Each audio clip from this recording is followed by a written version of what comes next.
This is an iHeart podcast. Guaranteed human. Brought to you by the Spam brand. I'm about to drop some sizzling hot knowledge, everybody. Did you know there's a blue can loved around the world with festivals dedicated to it? That's right, it's Spam Classic. The cultural icon went from fueling the world in the 1930s to earning its own museum. And today there are 12 mouth-watering varieties like teriyaki and Korean barbecue flavored, plus the original Spam Classic, ready to fry up in your favorite dish. Fans everywhere, keep sizzling it up, breakfast, lunch, and dinner. Spam brand, sizzle pork, and Learn more at spam.com. Hey, and welcome to The Short Stuff. I'm Josh, and there's Chuck, and there's Jerry standing in for Dave. Like usual, but that's cool. And this is Short Stuff.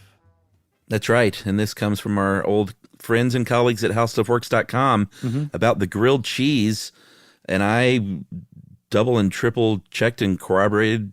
I hate that word. Do you? Because you can't say it? I can never say it right. Corroborated. You have to say it like that. But I went to all sorts of food websites and about grilled cheese, and they kind of all said the same thing. So it's either one of those internet things where everyone's lying in unison, or How Stuff Works got it right. Well, yeah, I like to presume that How Stuff Works got it right.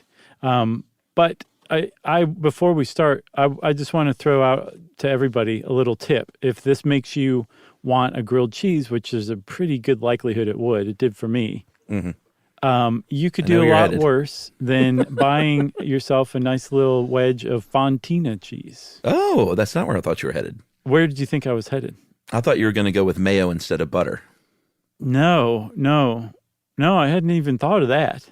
Yeah, that's a legitimate grilled cheese technique, is to use mayonnaise as your fat instead of butter. And it provides it's crispier than butter in the end. Okay. It doesn't quite have the unctuousness of a butter, but I also heard J. Kenji Lopez Alt, food scientist and extraordinary chef and book writer, say that if you're going to do that, then at least don't use Kewpie mayonnaise, because he said that creates a bit of a funk because of some ingredient in the Kewpie. Yeah, I could see that. Yeah, try it with mayo. It's interesting. It makes sense that it would be a little crispier because there's egg whites in there, so I could see them cooking up crispier than just butter. Yeah. It's good. I like it. I mean, I'm still going to go with butter overall, and I'm a mayonnaise freak, but I still will take the butter. So with Fontina, it melts really well. It's got a neat taste. I would recommend maybe mixing it with another cheese. Yeah. Whatever cheeses. you normally use, just also add Fontina, and you're going to be like, oh, wow, now I know what a ooey gooey grilled cheese is. And hat tip to our friends at Blue Apron, who introduced me to using Fontina on blue cheese or grilled cheese and one of their recipes. Okay. It works really well. Yeah, one of the most comforting of comfort foods is the grilled cheese. And we're going to talk a little bit about, some kind of weird facts and things, but the history of the grilled cheese is interesting in that, it's been around for a long time. It's been mentioned in ancient Roman texts, but certainly beginning in about 1910, the French were making, and it's one of my favorite breakfast sandwiches, the croque monsieur. Which is... I love them. It's like a ham and cheese sandwich dipped in, I think, pancake batter, and then grilled, something like that. Like heat is applied to it to cook the outside, basically. Oh, I don't think you have to have pancake batter, though, do you? That's what I've always seen. It sounds like you're talking about a Monte Cristo. Are they not virtually the same thing? Well, Monte Cristo, I think, has jam in it, but it is definitely dipped and griddled. But I didn't know what croque monsieur was. And then you can also add the egg, and I believe, is that a croque madame? I don't know, Chuck. You're really putting me on the spot here. Can we talk about earth science instead? No. We're talking about the grilled cheese. And this is all off the dome as me ordering in a restaurant. Maybe we should just stick to the facts. Okay, all right. So fact number 1, the grilled cheese really started to take off thanks to something that you wouldn't think would be related until you stopped and thought about it, and that would be sliced bread. Sure. And the next time you hear somebody say it's the greatest thing since sliced bread, you should mutter, "Thank you, Otto Frederick Rohwedder," and see what they do, what their response is. If they step away, they're not that cool. If they say, "I know exactly what you mean," or they say, "What do you mean?" then they're a friend. Yeah, I think maybe that deserves a short stuff on its own, sliced bread.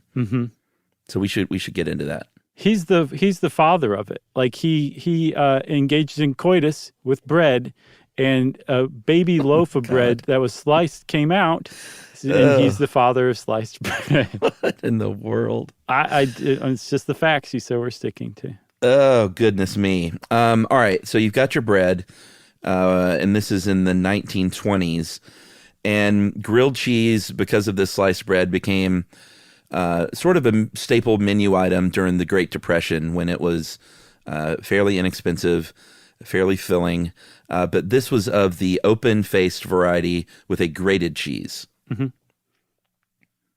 Correct? Yeah. Okay. What's next? Oh, okay. I shall continue then. James L. Kraft comes along, the entrepreneur who revolutionized pasteurization of cheese and processed cheese. Mm-hmm.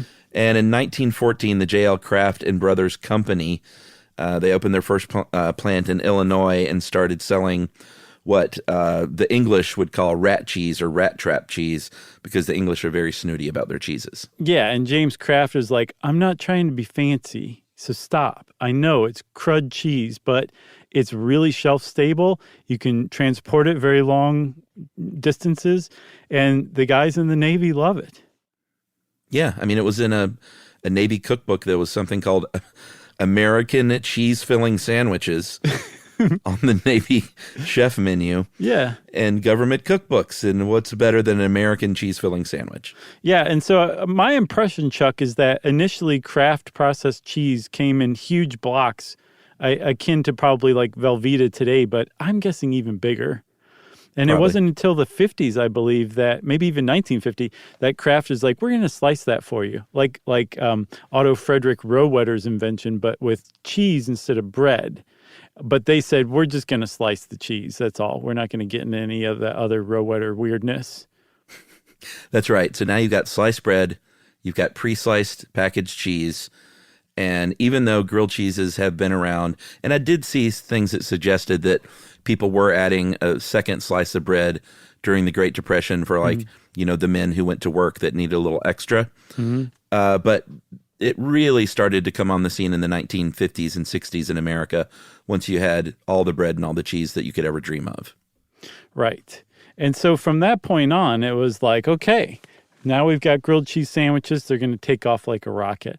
But like you said, there's a lot of recipes around that kind of predate the grilled cheeses we know it, which apparently just dates to the 1960s. And a lot of them are open face. Most of them are open face, if not all of them. And one things they have in common is that they have all sorts of different ways to I guess, apply heat to this. Because if you just put a slice of cheese on a piece of bread, you have a cheese sandwich. Cheese toast. Oh, you mean without cooking it? Yes, you have to apply heat for it to be a grilled cheese, which is indicative of the name. But they have all different names and all different ways of applying heat from starting about 1902, I think, is as far back as it went. Yeah, and so why don't we take a break? We'll talk about some of these recipes and some other grilled cheesy facts right after this.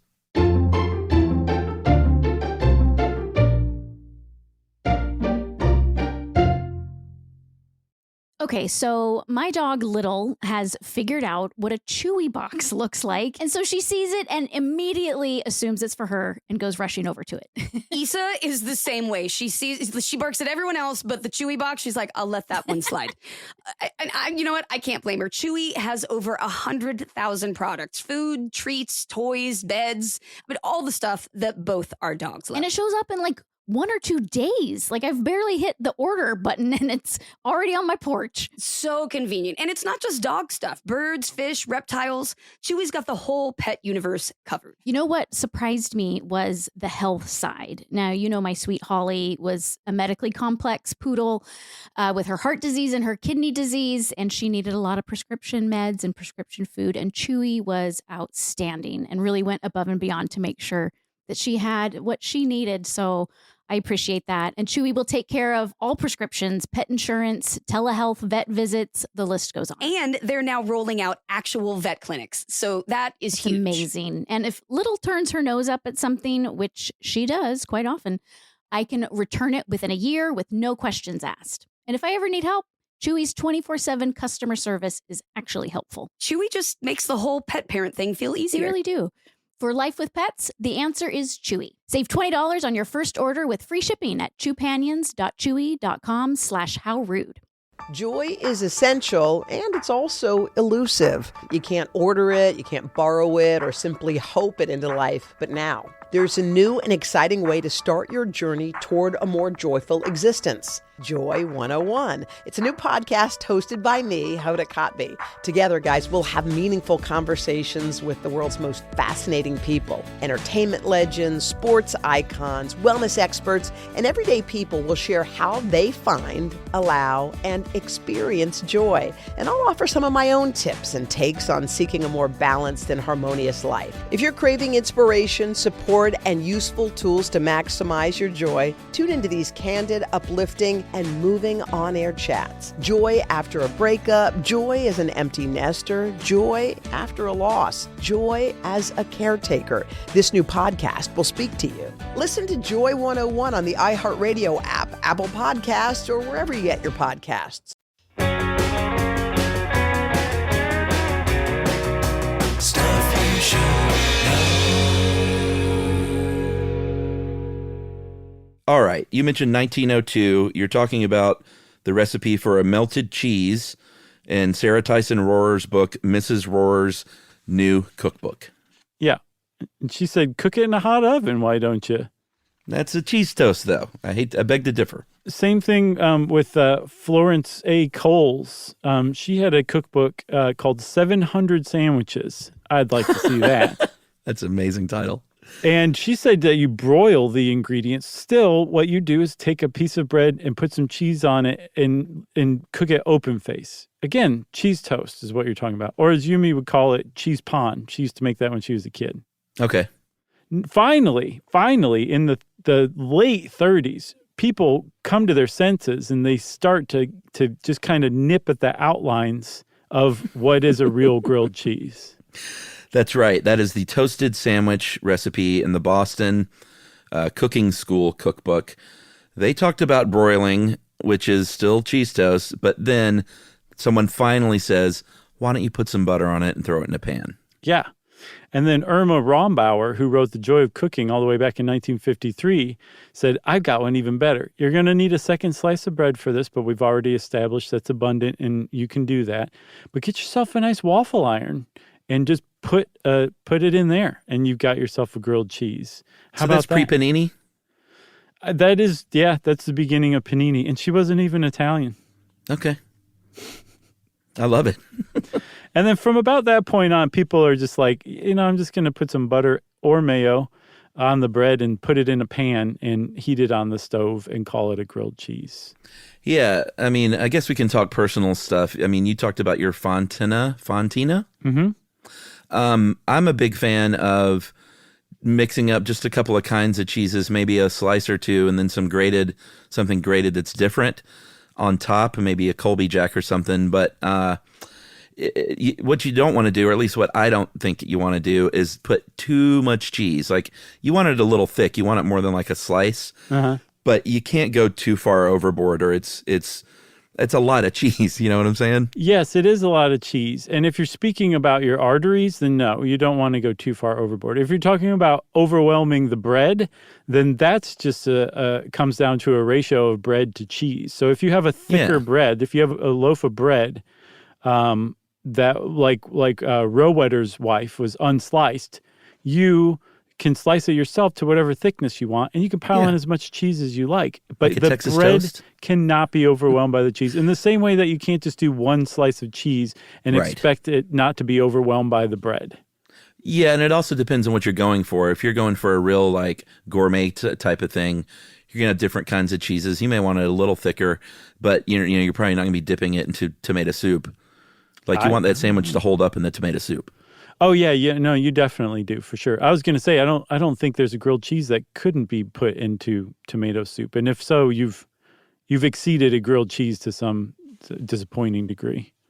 Yeah, I guess so. Because even if some of the bread chunks off in the soup, that's a pretty good bite For sure. in the spoon. You know what else it's good for dipping is French onion. Oh, I've never dipped in a French onion. Oh, it's good. It's almost like a meatless au jus sandwich. Well, I mean, there's already bread and cheese in there. What are you dipping? That's true. More bread and cheese? I like to double up. Okay. You know?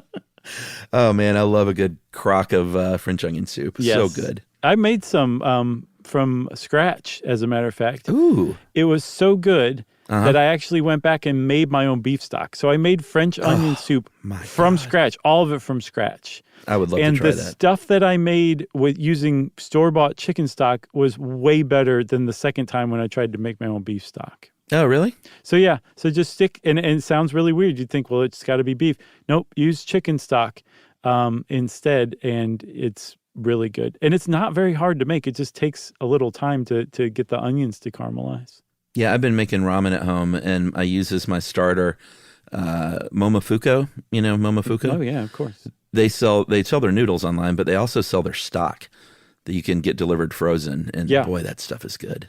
You can get stock also from White Oak Pastures.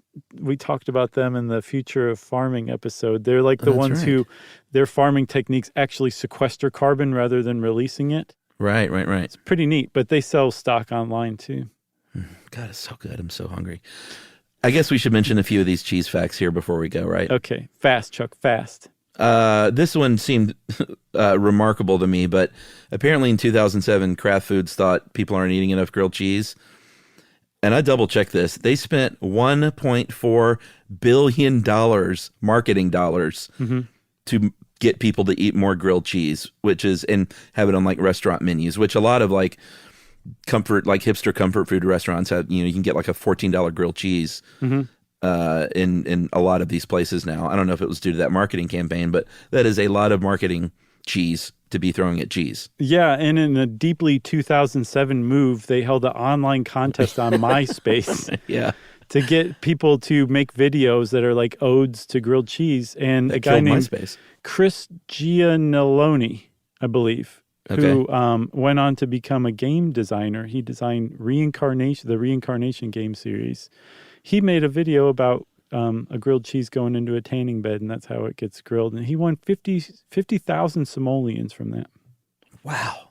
That's what I said, too. I'll bet that's what Chris Gianelloni said when they called him. None of the rest of these are that interesting, I don't think. No, I think it's great to end on Chris Gianelloni. I hope he's a good guy. Yeah, and hey, send in your special. Everyone has their own take on a grilled cheese. Sometimes because I love that everything bagel spice. Mm-hmm. Sometimes I'll butter it up and then sprinkle some of that and griddle that into the bread. And that's really good. I'll bet that is good. Oh, wait, one more thing, Chuck, because it's an opportunity to plug our book. Ooh. All the way back in 2004, online casino goldenpalace.com paid $28,000 for a grilled cheese sandwich that had been made a decade before. That's right. I remember that. Because it had the likeness of the Virgin Mary in it. Yeah. And we mentioned that in the chapter on backmasking in our book, the Stuff You Should Know Incomplete Compendium. That's right. And this actually kind of did look like the Virgin Mary. Yeah, it did. Well, way to fact check how stuff works. Sure. If you want to know, I don't do that in this series, do we? Nope. You just say short stuff out. We short stuff out. Stuff You Should Know is a production of iHeartRadio. For more podcasts from iHeartRadio, visit the iHeartRadio app, Apple Podcasts, or wherever you listen to your favorite shows.